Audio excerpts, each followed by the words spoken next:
दोस्तों, आज के इस वीडियो में हम जानेंगे पाकिस्तानी उन अदाकारों के बारे में जिनका कुदरती तौर पर रंग काला था, मगर जैसे ही दौलत उनके हाथ लगी तो उन्होंने सबसे पहले अपना रंग गोरा किया। जैसे कि आप सब जानते हैं कि हर इंसान की अव्वलीन तरजीह यही होती है कि वो सबसे ज्यादा खूबसूरत दिखे, और इसके लिए हम इंसान बहुत सारे टोटके और हरबे भी इस्तेमाल करते हुए नजर आते हैं। ये टोटके और हरबे जितने ज्यादा एक्टर्स यूज करते हैं इतना कोई भी यूज नहीं करता। जदीद दौर की सहूलियात को मद्देनजर रखते हुए दुनिया भर के अदाकार जो प्लास्टिक सर्जरी और वाइटनिंग इंजेक्शन लगवाना अपना हक समझते हैं, इसी दौर में पाकिस्तानी अदाकार भी किसी से कम नहीं, बल्कि ये भी वाइटनिंग इंजेक्शन और प्लास्टिक सर्जरी करवाना एक अहम फरीजा समझते हैं। जी तो आज के इस वीडियो में हम जानेंगे पाकिस्तानी उन अदाकारों के बारे में जिन्होंने अपनी दौलत का कसीर हिस्सा इस्तेमाल करते हुए खुद को गोरा बनाया। नंबर 1, सबूर अली। दोस्तों, सबूर अली का शुमार इस वक्त पाकिस्तानी बोल्ड अदाकारों में होता है। इन्होंने जब इंडस्ट्री ज्वाइन की तो ये काफी ज्यादा डिसेंट थी। कुदरती तौर पर इनका रंग भी सांवला था। कुछ अर्सा तो इन्होंने क्रीम्स और फेशियल्स का इस्तेमाल करते हुए चेहरे पर काबू पाया, मगर पूरी बॉडी को गोरा करने के लिए इन्होंने वाइटनिंग इंजेक्शन और सर्जरी का सहारा लिया, क्योंकि इन दोनों के बगैर तो बॉडी को गोरा नहीं किया जा सकता था। इनका कहना है कि इंडस्ट्री में काम करने के लिए शक्ल और सूरत का होना बहुत ज्यादा जरूरी है, इसलिए इन्होंने अपनी दौलत का कसीर हिस्सा खुद पर लगाया। नंबर 2, फहद मुस्तफा। दोस्तों, फहद मुस्तफा को पाकिस्तान का बच्चा बच्चा जानता है, और इसी तरह पाकिस्तान का हर फर्द ये भी जानता है कि फहद मुस्तफा ने रंग गोरा करने के लिए वाइटनिंग इंजेक्शंस का सहारा लिया है। कुछ अर्सा तो फहद मुस्तफा इस बात पर पर्दा डालते रहे कि उन्होंने ऐसा कुछ नहीं किया, मगर आंखों देखे सच को कौन झुठला सकता है। और एक दिन फिर आखिर इन्होंने तंग आकर अपने शो में ये बता ही दिया कि इन्होंने वाइटनिंग इंजेक्शन, ग्लूटाथायोन और विटामिन सी कम्प्लेक्स की ड्रिप्स लगवाई है, जिनसे इनकी पूरी बॉडी का कलर चेंज हुआ है। इनका कहना है कि मुझे अपनी रंगत की वजह से बहुत ज्यादा रिजेक्शंस का सामना करना पड़ता था, और फिर मैंने सोचा क्यों ना अपनी दौलत का इस्तेमाल करके इस रिजेक्शंस के अमल को खत्म किया जाए। नंबर 3, मोहसिन अब्बास हैदर। दोस्तों, मोहसिन अब्बास हैदर ने अपने करियर का आगाज सपोर्टिंग किरदार करने से स्टार्ट किया, और आज ये अपनी मेहनत के बलबूते पर मेन किरदार करते हुए भी दिखाई देते हैं। जैसे कि आप सब जानते हैं कि इंडस्ट्री में काम करने के लिए टैलेंट के साथ साथ शक्ल सूरत का होना भी जरूरी है। मोहसिन अब्बास हैदर को भी ये बात बहुत अच्छे से समझ आ गई थी कि शक्ल सूरत के बगैर तो मैं कभी भी किसी ड्रामे या फिल्म में हीरो का किरदार नहीं निभा सकूंगा। सो इन्होंने अपनी कमाई का एक हिस्सा इस्तेमाल करते हुए खुद पर लगाया, मगर अफसोस कि ये ज्यादा गोरे तो ना हो सके, लेकिन काबिल कबूल जरूर हो गए, और आज ये ड्रामों और फिल्मों में हीरो का किरदार करते हुए दिखाई देते हैं। नंबर 4, फिरोज खान। दोस्तों, फिरोज खान और इनकी दोनों बहनें हुमायूमा मलिक और दुआ मलिक, इन तीनों ने कभी भी इस बात पर पर्दा डालने की कोशिश नहीं की कि इन्होंने ग्लूटाथायोन और विटामिन सी कॉम्प्लेक्स के इंजेक्शंस और ड्रिप्स लगवाई हैं, बल्कि ये बकायदा अपने वाइटनिंग ट्रीटमेंट की वीडियोस और तस्वीर सोशल मीडिया पर शेयर करते रहते हैं। आज ये तीनों बहन भाई इंडस्ट्री में मौजूद कामयाब अदाकार माने जाते हैं। नंबर 5, निदा यासिर और यासिर नवाज। दोस्तों, निदा यासिर का रंग शुरू से ही काला था, फिर इन्होंने बेशुमार क्रीमों के साथ साथ दवाइयात का भी इस्तेमाल किया। बिलाखिर इन्होंने सोचा कि आखिर कब तक क्रीमों का इस्तेमाल किया जाए, क्यों न एक ही दफा वाइटनिंग इंजेक्शंस का सहारा लेकर खुद को गोरा किया जाए। सो इन्होंने अपना वाइटनिंग ट्रीटमेंट करवाया और अपनी रंगत पर काबू पाया। इनकी देखा देखी इनके शोहर यासिर नवाज में विटामिन सी कॉम्प्लेक्स की ड्रिप्स और इंजेक्शन लगवाए। निदा यासिर की तो समझ आती है कि इनको जरूरत थी, क्या यासिर नवाज को इसकी जरूरत थी या नहीं, कमेंट करके अपनी राय का इजहार करें। नंबर 6, आयशा उमर।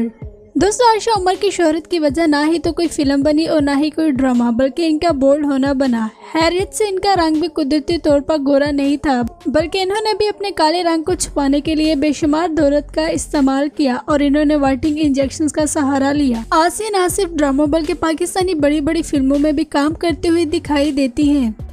नंबर 7, सबा फैसल और सादिया फैसल। दोस्तों, ये दोनों माँ बेटी काफी अरसे से पाकिस्तानी ड्रामा और फिल्म इंडस्ट्री पर राज कर रही हैं। सबा फैसल की बेटी सादिया फैसल तो इतनी ज्यादा शोहरत न हासिल कर सकी, मगर सबा फैसल ने बहुत ज्यादा शोहरत हासिल की। कुदरती तौर पर इन दोनों का रंग गोरा भी नहीं था और काला भी, बल्कि गंदमी था। कुछ अर्सा तक तो इन्होंने फेशियल और क्रीम से काम चलाया, मगर कहा जाता है कि जरूरत से ज्यादा पैसा इंसान से वो काम भी करवा देता है जिसकी जरूरत नहीं होती। बस फिर इन दोनों के साथ भी ऐसा ही हुआ, और इन दोनों ने अपनी दौलत का कसीर हिस्सा इस्तेमाल करते हुए खुद को वाइटनिंग इंजेक्शंस लगवाए, जिनकी इनको बिल्कुल भी जरूरत नहीं थी। आज ये दोनों माँ बेटी विटामिन सी कॉम्प्लेक्स की ड्रिप्स लगवाती हुई भी नजर आती हैं। नंबर 8, मिकाल जुल्फकार। दोस्तों, मिकाल जुल्फकार एक ब्रिटिश खतून के बेटे हैं। कुदरती तौर पर इनका रंग जर्द सफेद था, मगर इन्होंने महसूस किया कि इनका रंग जर्द सफेद नहीं बल्कि गुलाबी सफेद होना चाहिए, जिसके लिए इन्होंने ग्लूटाथायोन के इंजेक्शन और विटामिन सी कॉम्प्लेक्स की ड्रिप्स लगवाई। नंबर 9, महविश हयात। दोस्तों, महविश हयात के बारे में अगर कहा जाए कि इन्होंने जितना कमाया खुद पर लगा दिया तो ये बात गलत ना होगी। ये अपनी कमाई का एक बहुत बड़ा हिस्सा खुद पर खर्च कर देती हैं। कभी ये प्लास्टिक सर्जरी करवाती हुई नजर आती हैं तो कभी वाइटिंग ट्रीटमेंट तक तो बात ठीक थी, मगर जब इन्होंने प्लास्टिक सर्जरी करवाई तो काफी लोगों ने इनको तनकीद का निशाना बनाया, जिस पर इन्होंने कहा कि मुझे लगता था कि मुझे प्लास्टिक सर्जरी की जरूरत है और इसके बगैर मैं कभी भी कामयाब अदाकारा साबित नहीं हो सकती। नंबर 10, उमर शहजाद। दोस्तों, उमर शहजाद को आप सबने पाकिस्तानी बेशुमार ड्रामों और फिल्मों में किरदार करते हुए देखा होगा। आजकल ये पाकिस्तानी ड्रामों में एज ए सपोर्टर एक्टर काम करते हुए दिखाई देती हैं। कुदरती तौर पर इनका रंग भी काला ही था, मगर इन्होंने वाइटिंग इंजेक्शन का सहारा लेकर काबू पाया। दूसरे अदाकारों की तरह इनको भी इस बात पर यकीन था कि काले रंग के साथ तो हरगिज भी हीरो का किरदार नहीं मिलेगा, सो इन्होंने वाइटिंग इंजेक्शन का सहारा लेते हुए खुद के कलर पर काबू पाया। नंबर 9, सानिया शमशाद। दोस्तों, मॉडलिंग से अपने करियर का आगाज करते हुए अदाकारी की तरफ आने वाली इस अदाकारा को तो आप सब बखूबी जानते ही होंगे। ये उमर शहजाद की तरह ये भी ड्रामों में सपोर्टिंग एक्ट्रेस का काम करती हुई दिखाई देती हैं। जब इन्होंने विटामिन सी कॉम्प्लेक्स के ड्रिप्स और ग्लूटाथायोन के इंजेक्शन लगवाए तो इन्होंने साफ साफ इस बात का इकरार किया कि हाँ, इन्होंने इन चीजों का इस्तेमाल किया है। जबकि दूसरी तरफ अजहान से जब पूछा गया कि आपका सर्जरी और वाइटिंग ट्रीटमेंट का एक्सपीरियंस कैसा रहा, मगर उन्होंने साफ साफ मना कर दिया कि मैंने तो कुछ ऐसा किया ही नहीं। फिर क्लिनिक की से कुछ वीडियोस और तस्वीर वायरल हुई तो 2020 में इन्होंने खुद अपने सोशल मीडिया प्लेटफॉर्म पर ये पोस्ट कर कहा कि हाँ, इन्होंने प्लास्टिक सर्जरी और वाइटिंग इंजेक्शंस का सहारा लिया है। जबकि 2018 से 2020 तक ये इस बात को छुपाती रही। नंबर 12, यासिर हुसैन। दोस्तों, यासिर हुसैन का रंग तो आज भी काला ही है, मगर इससे पहले इनका रंग कितना काला था ये तो ये खुद ही जानते होंगे। हकीकत में इनकी रंगत भी काली ही थी, मगर इन्होंने वाइटिंग इंजेक्शंस का सहारा लेकर खुद की रंगत पर काबू पाया। नंबर 13, ऐमन खान। दोस्तों, ऐमन खान खुद को फिट रखने के लिए हजारों टोटके और हर्बे इस्तेमाल करती हुई दिखाई देती हैं। इसके साथ साथ इन्होंने वाइटिंग इंजेक्शंस भी लगवाए, जबकि इनको वाइटिंग इंजेक्शंस की बिल्कुल भी जरूरत नहीं थी। अवाम के इसरार पर इन्होंने जवाब दिया कि मेरा कलर डल हो रहा था, जिसका एक ही इलाज था और वो ये था कि वाइटिंग इंजेक्शंस लगवाए जाएं। दूसरी तरफ इनके शोहर मनी भट्ट ने भी हेयर ट्रांसप्लांट करवाया। इन दोनों ने कभी भी अपनी ब्यूटी टिप्स पाने की कोशिश नहीं की, बल्कि ये दोनों अपने तमाम सोशल मीडिया अकाउंट्स पर अपने डॉक्टर्स के साथ वीडियोस और तस्वीर शेयर करते हुए नजर आते हैं। नंबर 14, फैसल कुरैशी। दोस्तों, इतनी ज्यादा उम्र होने के बावजूद फैसल कुरैशी आज भी ड्रामों में हीरो का किरदार करते हुए दिखाई देते हैं। इसके पीछे कोई और वजह नहीं बल्कि बेशुमार दौलत है। इन्होंने अपनी दौलत का इस्तेमाल करते हुए हेयर ट्रांसप्लांट के साथ साथ वाइटिंग इंजेक्शन का सहारा लेते हुए खुद को दोबारा नौजवान अदाकार बनाया। नंबर 14, माया अली। दोस्तों, माया अली को कौन नहीं जानता। आजकल ये कंट्रोवर्सी का शिकार बनी हुई हैं, जिसकी सबसे बड़ी वजह यह है कि वहाज अली के घरेलू मसलों का हाल इनको करार दिया गया है कि इनकी वजह से वहाज की लाइफ खराब हो रही है। अब इस बात में कितना सच है कितना नहीं ये तो ये दोनों ही जानते हैं। माया अली का रंग भी कुदरती तौर पर काला ही था। फिर जब ये इंडस्ट्री में आई तो इन्होंने अपनी दौलत का कसीर हिस्सा इस्तेमाल करते हुए खुद पर लगाया और इन्होंने वाइटिंग इंजेक्शन और प्लास्टिक सर्जरी का सहारा लिया। नंबर 15, ईमान अली।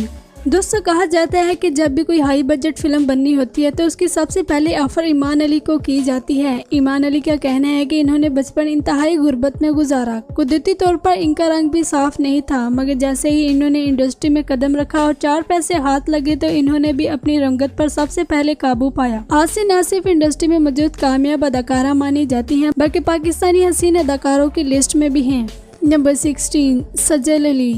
दोस्तों, कहा जाता है कि सज्जल अली ने अपने घरेलू हालात से तंग आकर इंडस्ट्री ज्वाइन की। इनके घर के हालात इस कदर खराब थे कि इनको काम करने के लिए बाहर निकलना पड़ा और इन्होंने सोचा क्यों ना इंडस्ट्री में ही कदम रखा जाए। जिस वक्त ये इंडस्ट्री में आए तो इनका रंग काला था, मगर 4 पैसे हाथ लगने के बाद इन्होंने भी अपनी रंगत पर काबू पाया और आज ये पाकिस्तानी खूबसूरत अदाकारों की लिस्ट में है। दोस्तों, इनके अलावा भी और भी बहुत सारे अदाकार हैं जिनको हम फिर किसी और वीडियो में मेंशन करेंगे। उम्मीद है आज की वीडियो आपको पसंद आई होगी। चैनल को सब्सक्राइब कर ले और बेल आइकन पर भी प्रेस कर दें। इंशाल्लाह मिलते हैं नेक्स्ट वीडियो में।